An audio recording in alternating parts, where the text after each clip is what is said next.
today's video, I'm going to go over some Q&A, some questions that some viewers had, and some of the answers that I had shared with them. I figured the one-on-one exchange would be better for everyone else to get a hold of, so you can see the answers that we came up with. Also, I want to show off the new and improved cup holder 2.0. Actually, this was already a 2.0. So this makes this 3.0. Why don't we call this Mystery Science Cup Holder 3000? In this new version, it's the same as the other ones, but now it has a little slot so you can have a fastener instead of a piece of contact two-sided tape or command strip in there to hold it against the side of the console. This was a suggestion put together by somebody who I shared the STL file with, and he was printing his own and decided, you know what, I don't want to use a contact tape, and he sent me back an image of his solution. So I'll share that at the end of the video as well when I go through the cup holder stuff. But today's video is going to be Q&A, so let's get started. Alex Nunez asks, does the brown wire with the yellow stripe connect to the square terminal or the angled one? I don't know which one's the square terminal or which one's the angled one. If you recall, when I put this alternator in, it did not quite fit the connector, and I had to make some adjustments to the actual tabs inside the alternator. But what I will show you here, Alex, is that the brown wire with the yellow strap, I've moved it so you can see. Here's a little bit better view. See, here's the brown wire with the yellow. The thick wire goes in the middle. The straight, solid brown wire goes to the connector that's closer to the center of the alternator, and the brown wire with the yellow goes on the outside, closest to the engine. Hope that answers your question, Alex. A viewer named Mike Hikes had some questions about a video that I did on the clutch master cylinder and the slave cylinder, and he was looking for information more about how the clutch forks are connected and the mechanism behind that.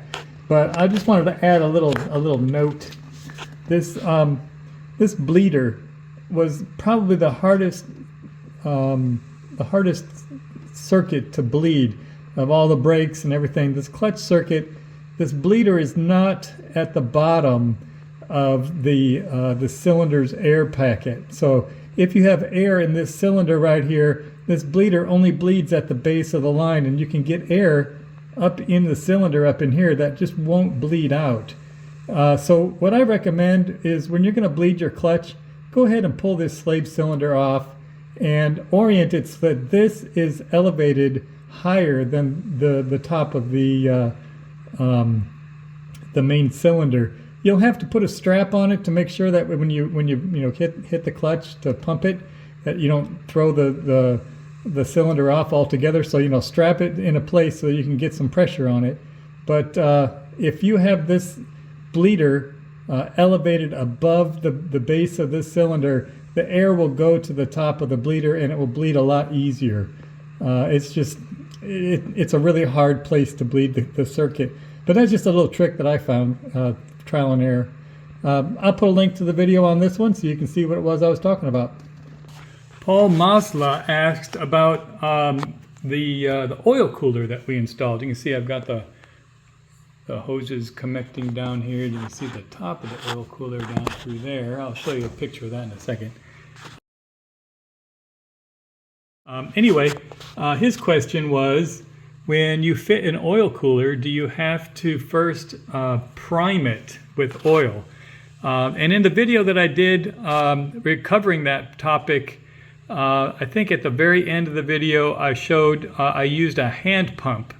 Actually, I purchased a hand pump that they use for pumping gasoline from one tank to another, and I fit it with some little clear hoses so I could watch the oil moving, and I fit that to go into the pump, and I pumped the oil through until it came all the way through the filter, and then I actually watched it right here.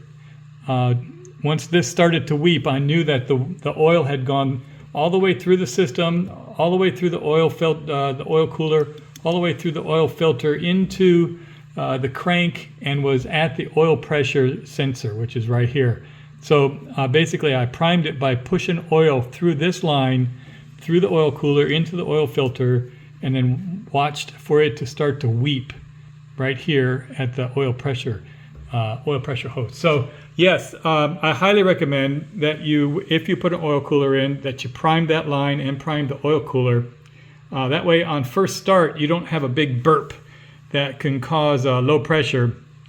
And then ultimately, the oil cooler does take about an extra quart of oil. So if you only have your engine filled, you'll be running it a quart low right off the bat. So definitely do prime your oil cooler when you're installing that. Paul had another question regarding under dash connectors. Let me really quick get to the under dash, and I'll show you what that looks like. So after Paul's question about these connectors, I did a under dash pitfalls video. I'll put a link in the description on that. But basically what he had run into is these two connectors are exactly the same shape, and they don't have anything that will prevent you from connecting one into the wrong spot. You can see what you really have to do on this is marry them up by color. The brown and the red, going the brown and the red on the top, and on the other one, the purple and the white are on the top. That's what you need to match those up. Just get the colors so that they kind of look like they're going to pass through the connector and continue with the same color. It's not like all the colors match. I mean, here you got green goes into kind of a cyan color here. The colors aren't going to be completely, but if you look at these top ones, these would be a good clue, because brown means it's hot. Brown is always hot. And so you want to make sure that when you're connecting these, you have the brown on. The purple is hot under ignition. So as long as the ignition is turned on, the purple is hot. As I understand, both of these are hot. So the hot wires are on the top. Just match the purple and the brown, and you'll get these connectors together right. If you don't, you could very well, and I'm not saying you will, but you could very well blow out the diodes that you have under your dash. I cover that topic in that video about under dash wiring pitfalls. So make sure you check that link. Paul Davis had some questions regarding installation of a Pertronix flamethrower. I had a video where I linked to this particular model on Amazon, and it was very cost effective. I'll put a link to the description to that video. But I covered how to install this, and one of the things that I found in my installation I thought was just an odd thing was that the shaft for the distributor, the vacuum advance diaphragm, there's a little shaft inside here that goes in the back, and it turns the plate, which will advance the timing based on the vacuum. Now, I'm running a DCOE, a Weber DCOE carburetor, and it does not have a port for vacuum advance, so I'm not using the vacuum advance. So in his case, I believe he had some SU carbs, and he is using the vacuum advance. But when he was putting it together, he realized, just like mine, that shaft was not installed, and so he had some questions about it. I briefly covered that in the video, but I didn't talk about which of the two holes that shaft is connected to. It does have some options. I had suggested in his case to use the second hole because the first hole would have advanced it, severely, and the second hole would be a little less. And if he needs more advanced, then he can go back and change it. But start with less and then move forward from there. The thing about these Pertronix flamethrowers, I've installed these on other cars. The conversion from standard contact points to electric ignition, there's a couple of different ways to go with that. You can go with just the kit that replaces the points themselves, and they bolt in place, and you can keep your distributor. In my case, my distributors, the bearing was shot, so I had the option to replace the entire distributor, and I took advantage of that. So anyway, that's just a method. The other thing about these Pertronix distributors is the pickup coil that's connected in there. it requires a specific amount of resistance at your coil. This is a Pertronix coil. I bought it specifically because it was chrome, and I'm just all into chrome. But the other reason why I bought this one was that the one I had was it required an external resistor, and it didn't have the resistance that this one has built into it. So make sure you check to make sure that your coil, if it's running with a ballast resistor, that it will work with the Pertronix, or you may have to get a coil that has an internal resistance that meets the requirements of that Pertronic. But really easy installation on this. Everything works out really well. It's not hard at all to do, but it will make your car and the starting and the timing and tuning of your car a lot more dependable. The standard contact points, they work fine. It's what they was designed to work off of. But as you'll know, it's moving parts, and you have the contact points that are going like this, and they're making sparks, and those sparks will create arcs. And over time, the gap between the points will change, and you'll get a different dwell, and it will give you, pinging, and your timing will move back and forth, and you'll have difficulty getting a really, really dependable timing. So these Pertronic, or all of the series of electronic ignition adaptation kits, they take the guesswork out of timing your car. So I really highly recommend getting one of these, whether it's the whole distributor or just the kit. Paul had another question regarding the emergency brake. I'm going to go ahead and jack the car up and show you what his question was on that. But ultimately, I think that I'm going to do a separate video to answer that question, but I'll go over it really quick, how to adjust your emergency brake. All right, so adjusting the emergency brake is basically just tightening this bolt.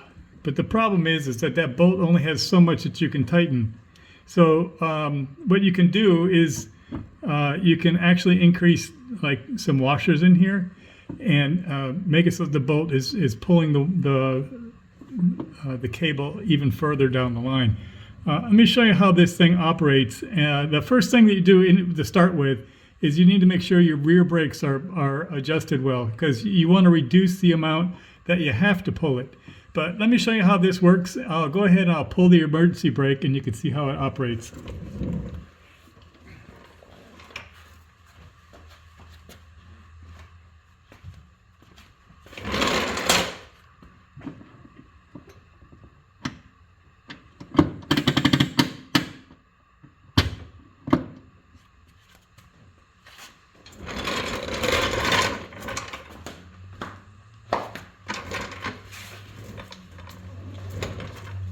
All right, so you can see from that, there's a lot of play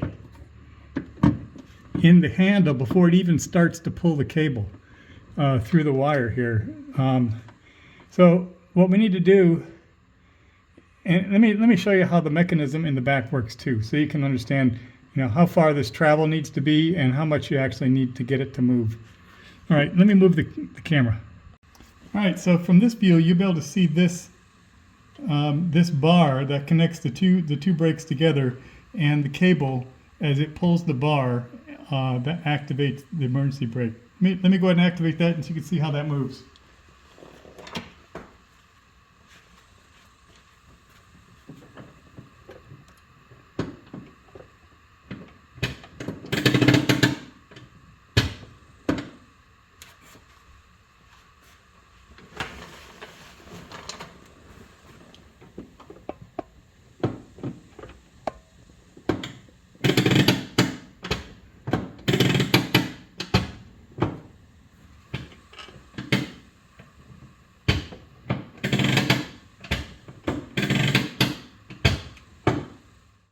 All right, so cup holders. Last week, I believe, I reached out to some of the people who had donated to the YouTube channel, and I sent them out printed 3D copies of the cup holder that I've been working on. This is I asked them to share some images so I could showcase the installation in their car. So this is a picture of Fred Lipton's car here. I don't know if you can notice right in here, he put a little button here that says fire missile. I thought that was kind of funny. And whoops, getting ahead of myself. He also has an eject button, so I thought that was kind of cool. But these cup holders fit just fine, and people have been saying that they work really well. There was another gentleman of the name of Tyler George who, instead of sending me a photograph, he posted on the MGB experience some pictures of his cup holder installed in his car. And this was kind of a neat thing for him to do because it gave me some visibility, and some other folks were asking about it.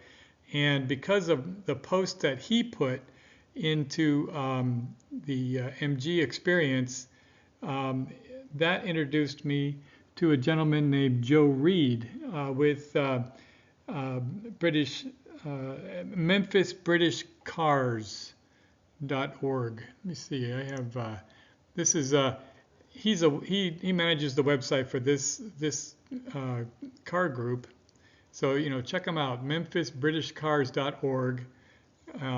They seem like a really great organization. They go to events and they have fish fries. So anyway, I sent him the STL file. There's two gentlemen who I've sent the 3D files to, and they've printed their own cup holders. But on the forum, Joe Reed went on to say, where is it? It's right down here. He says, printed mine last night. It came out perfect. He used PETG with a bed temperature of 80 centigrade and an extruder temperature of 240 C. It was almost an 11-hour job. Normally when I print them, they take about 8 hours, but I probably don't use the same settings as far as printing speed. Anyways, it goes on to say, a large Chick-fil-A cup fits it like it was designed for it. As does my wife's Yeti tumbler. One of those flat folding foam drink koozies works great to make a 16.9 ounce Diet Coke bottle fit more snugly. Instead of using a double-sided tape to hold it, he used some Harbor Freight toolbox liner and a black rubberish stuff just because he had it. And he used some spray adhesive to fit it in the groove. Makes it easy for him to take it in and take it out should he need to move it around or clean it. So I'm really glad that worked out well for him. And I hope that he shares this with his friends at the Memphis British Sports Car Club. And there's one other gentleman who I've shared these STL files with.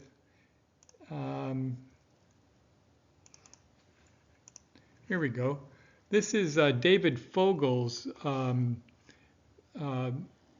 file, and you can see he's the one who came up with the idea of putting a slot in the inside here.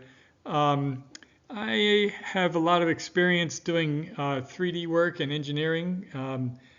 I used to be a CAD designer back in the day, and he made an external wedge, whereas on the cup holder, Mystery Science cup holder 3000, I put the notch in on the inside. But this was the inspiration for that, and it's what ultimately what Joe Reed printed out on his as well. So anyway, the cup holder project has been a lot of fun. I've really enjoyed printing those and interacting with folks who I'm sharing them with, whether it be to share the 3D files or to actually print them and send them out to the folks.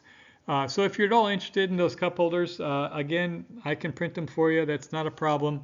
Just send me a super thanks, and we'll send it out so that I can cover the printing or the shipping costs. So anyway, that's all I have for you on the Q&A for this week. If you have any questions or comments or suggestions for the site or things that you'd like me to look into, throw them in the comments. I listen to the comments and I answer them on a daily basis. So that's all I have for you this week.